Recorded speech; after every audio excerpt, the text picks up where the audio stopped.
সাবেক প্রধানমন্ত্রী বেগম খালেদা জিয়ার জানাজায় প্রিয় নেত্রীকে শেষ বিদায় জানাতে এসেছিলেন দুই সন্তানের জনক নীরব হোসেন। কিন্তু কে জানতো এই ভিড়ই কেড়ে নেবে তার প্রাণ। মানুষের চাপে অসুস্থ হয়ে সেখানেই শেষ নিঃশ্বাস ত্যাগ করেন তিনি।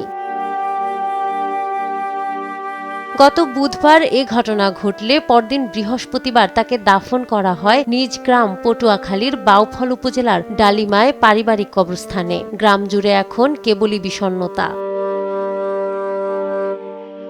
নীরব হোসেনের মৃত্যু শুধু একটি প্রাণের প্রস্থান নয়, বরং দুটি কিশোর প্রাণের আশার প্রদীপ নিভে যাওয়া। তার বড় ছেলে তাসিন হোসেন নাহিয়ান মোহাম্মদপুর মাধ্যমিক বিদ্যালয়ের 10ম শ্রেণীর ছাত্র।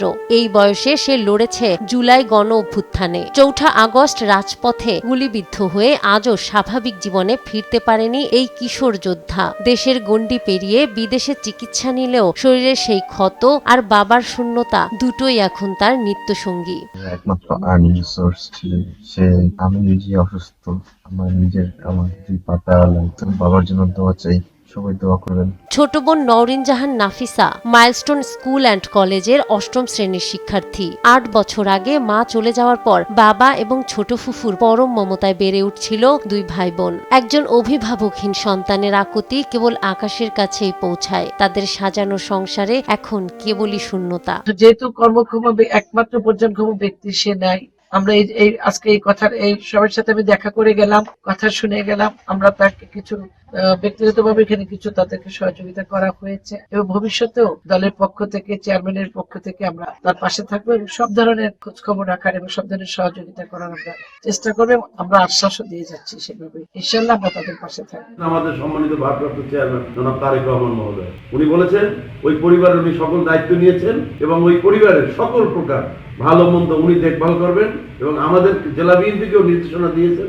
ওই পরিবারের পাশে থাকার জন্য এবং সর্বতোভাবে ওই পরিবারকে সাহায্য সহযোগিতা করার জন্য। এই পরিবারের যারা সদস্য রয়েছে আগামী দিনগুলিতে তাদের সংসার কিভাবে চলবে, তাদের পরিবারের মধ্যে যদি যোগ্য কর্মক্ষম কেউ হয়ে থাকে তবে সেখানে তাদেরকেও সেই জায়গাতে কাজ দেওয়া হবে, তাদেরকে পুনর্বাসন করা হবে এবং এই পরিবারের পাশে সার্বক্ষণিকভাবে বাংলাদেশ জাতীয়তাবাদী দল বিএনপি থাকবেন। এবং এটা শুধু লোকাল লোক না, এটা কেন্দ্র থেকেই আমাদের নেতা জনাব তারেক রহমান উনি বিষয়টি মনিটরিং করবেন এবং উনি দেখবেন। আদর্শিক জায়গা থেকে নীরব হোসেন ছিলেন বিএনপির একজন একনিষ্ঠ সমর্থক। তার অকাল প্রয়াণে শোকের ছায়া নেমে আসে রাজনৈতিক মহলেও। পরিবারের এই চরম দুর্দিনে সহায়তার হাত বাড়িয়েছেন দলটির চেয়ারপারসন তারেক রহমান। আহত তাহসিনের সুচিকিৎসা এবং এই দুই এতিম ভাই বোনের ভবিষ্যতের পূর্ণ দায়িত্ব নেওয়ার ঘোষণা দিয়েছে দলটি।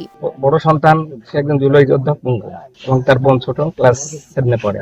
এখন এই সংসার দেখার মতো আসলে একমাত্র আল্লাহ এবং পরে মানুষের উপর নির্ভর করে। দলীয়ভাবে সরকারিভাবে সহানুভূতির অত্যন্ত প্রয়োজন। জানাজার জন্য গিয়েছিল, ওখানে সে অসুস্থতা বোধ করে নিজেই ওখানে হয়ে স্ট্রোক করছে।